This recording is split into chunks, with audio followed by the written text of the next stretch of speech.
element, it metastasized to include, of course, government officials, federal government, state, local government officials, media, journalism, of course, think tanks in D.C. And elsewhere. So they all bought into the engagement school, which said what we're going to do is have a partnership with the Chinese Communist Party, and the elite are going to get rich from that, and American national security is going to suffer. And so what Jim Fennell and I argue is that what we need is victory, right? Not engagement with the Chinese Communist Party, but victory over the Chinese Communist Party. So there has to be a sea change in the American foreign policy establishment, abandoning engagement, right? We should do no trade. Ideally, the amount of trade we should have with the CCP is zero. And what we should do instead is formulate the strategy for victory over the Chinese Communist Party. As you said, of course. One of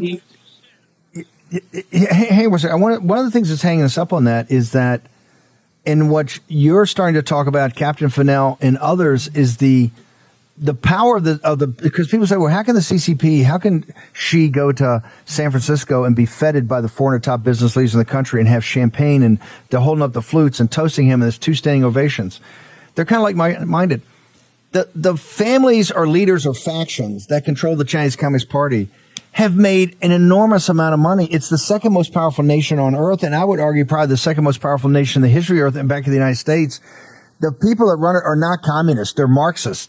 But they're atheistic Marxists, but they are the most wealthiest people on earth. They're much wealthier than Elon Musk. They're much wealthier than the sheiks in Saudi Arabia. They're much wealthier than MBZ and the folks down in the Gulf Emirates. These are the most wealthy people on earth. So they see partners of theirs that are also wealthy. Why have we been so late to start calling out their wealth and how much they've stolen from Lao Beijing ain't wealthy, right? What, 60 or 70 million people still make $1 a day?